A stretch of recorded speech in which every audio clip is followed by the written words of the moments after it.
Assalamualaikum warahmatullahi wabarakatuh. Perkenalkan, nama saya Putri Yanti Maridin dengan NIM D1A1181134, mahasiswi Fakultas Kesehatan Masyarakat Universitas Halu Oleo, konsentrasi K3 angkatan 2018. Di sini saya akan menjelaskan tentang rekam medis. Pertama-tama, mari kita ketahui apa itu rekam medis. Rekam medis atau media record merupakan sebuah rekaman atau catatan tentang siapa, apa, mengapa, bila mana, dan bagaimana pelayanan yang diberikan kepada pasien selama masa perawatan.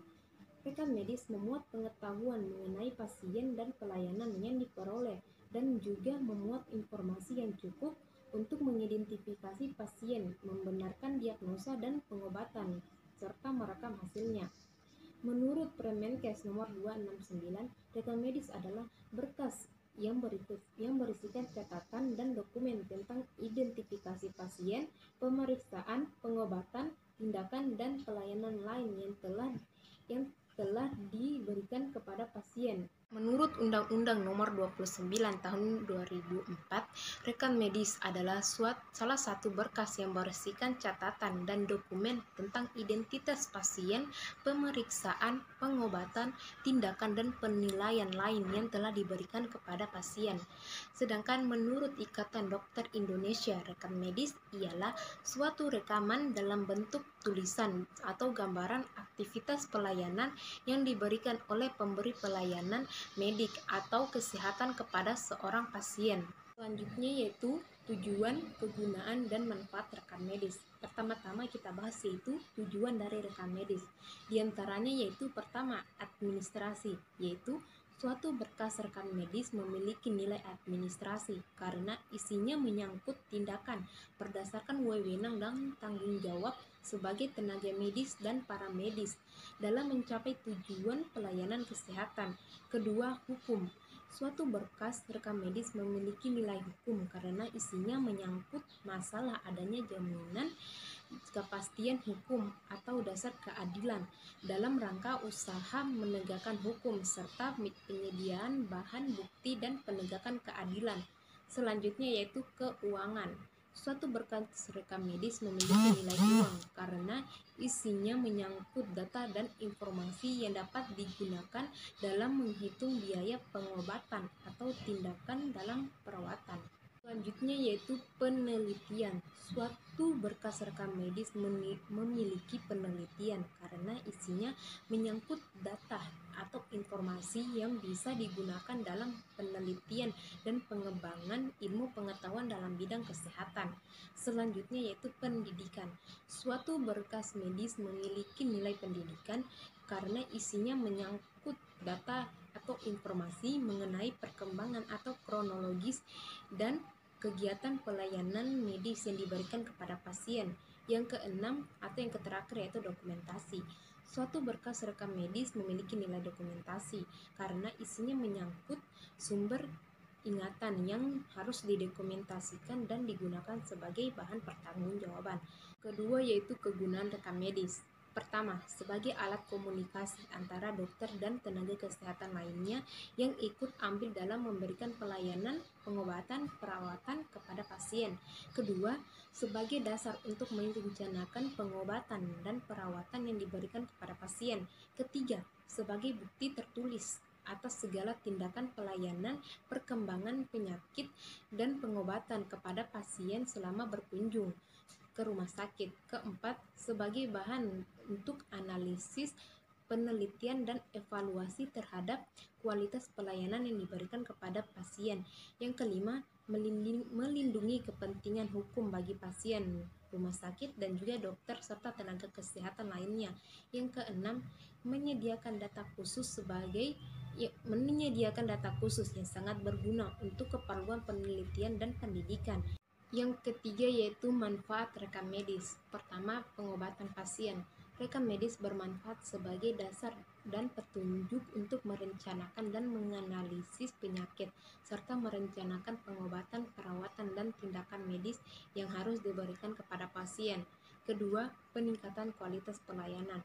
Membuat rekam medis bagi penyelenggara praktik kedokteran dengan jelas dan lengkap akan meningkatkan kualitas pelayanan untuk melindungi tenaga medis dan untuk penyampaian kesehatan masyarakat yang optimal. Yang ketiga, pendidikan dan penelitian. Rekam medis yang merupakan informasi perkembangan kronologis penyakit, pelayanan medis, pengobatan, dan tindakan medis bermanfaat untuk bahan informasi bagi perkembangan pengajaran dan penelitian di bidang profesi kedokteran dan kedokteran gigi. Pembiayaan. Berkas rekam medis biasa dijadikan petunjuk dan bahan untuk mendapatkan pembiayaan dalam pelayanan kesehatan pada sarana kesehatan. Catatan tersebut bisa digunakan sebagai bukti pembiayaan kepada pasien. Yang kelima yaitu statistik kesehatan. Rekam medis bisa digunakan sebagai bahan statistik kesehatan khususnya untuk mempelajari perkembangan kesehatan masyarakat dan untuk menentukan jumlah penderita dan penyakit tertentu. Yaitu isi dari rekam medis. Pertama, data pribadi yang meliputi identitas penderita mulai dari nama, nomor KTP, alamat, tempat lahir, tanggal lahir, jenis kelamin, pekerjaan, keluarga, nomor keluarga dekat, nomor registrasi, dokter yang merawat, asal rujukan, tanggal masuk dan tanggal keluar. Kedua, data finansial yaitu suatu dari penanggung jawab, alamat perusahaan asuransi yang menanggung, tipe asuransi, dan nomor polis. Yang ketiga yaitu data sosial, yaitu sebuah data kewarganegaraan, kebangsaan, hubungan keluarga, penghidupan, kegiatan masyarakat, dan data kedudukan sosial penderita. Selanjutnya yaitu data medis, merupakan salah satu data medis penderita dari amnesia, pemeriksaan fisik, keadaan umum, nadi, tensi, diagnosis waktu masuk, catatan pengobatan, kemajuan atau kemunduran penderita, instruksi dokter, dan pemeriksaan penunjang laboratorium, röntgen, foto, EKG, laporan perawat, konsultasi operasi, dan catatan tindakan lainnya selama penderita keluar dari rumah sakit, dan nama dokter yang menangani pasien dan tanggalnya. Selanjutnya yaitu proses pelaksanaan rekam medis. Yang pertama, pencatatan, yaitu pencatatan identitas pasien berupa pertama data khas, diantaranya nama, tempat, dan tanggal lahir, jenis kelamin, alamat, status perkawinan. Terus data sosial yang berupa agama, pendidikan, pekerjaan, identitas orang tua, identitas penanggung jawab pembayaran, dilakukan di tempat pendaftaran dan tempat penerima pasien, baik yang dirawat jalan, UGD, maupun rawat inap, yang dikerjakan oleh petugas rekam medis. Pencatatan juga meliputi amnesia, pemeriksaan fisik, diagnosis, pemeriksaan penunjang terapi, dan tindakan medis yang dilakukan di tempat pelayanan kesehatan. Selanjutnya pengolahan, yaitu kegiatan mengumpulkan data, menghitung dan menganalisis data-data dari kegiatan maupun data-data medis dan data non-medis yang direkam medis sehingga dapat menjadi suatu laporan, suatu informasi yang dibutuhkan. Pengolahan data meliputi pengumpulan data dari buku registrasi dipindahkan ke sensus harian dari tiap tempat penerimaan pasien dan tempat pelayanan.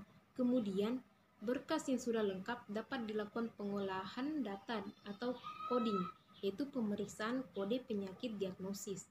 Kemudian dapat dilakukan indeks atau pengelompokan berdasarkan identitas pasien, alamat, penyakit, dokter yang merawat, dan lain-lain. Kemudian direkapitulasi, yaitu perhitungan dan analisis di rekam medis menjadi laporan intern maupun ekstern. Selanjutnya yaitu penyimpanan. Penyimpanan dilakukan dalam dua cara, yaitu pertama cara sentralisasi dan kedua cara desentralisasi. Pertama, cara sentralisasi merupakan penyimpanan rekam medis seorang pasien, baik catatan kunjungan politeknik maupun catatan selama pasien dirawat dan dilakukan dalam suatu kesatuan. Kedua, cara desentralisasi merupakan proses pemisahan antara rekam medis poliklinik dan rekam medis selama dirawat pasien. Selanjutnya yaitu dasar hukum rekam medis. Yang pertama,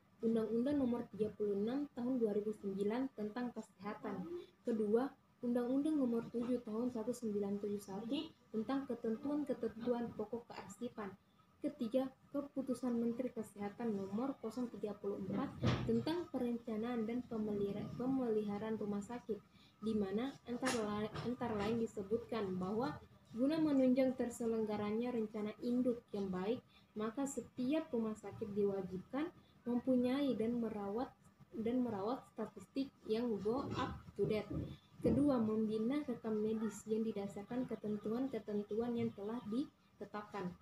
Itulah penjelasan tentang rekam medis. Lebih dan kurangnya mohon dimaafkan. Wassalamualaikum warahmatullahi wabarakatuh.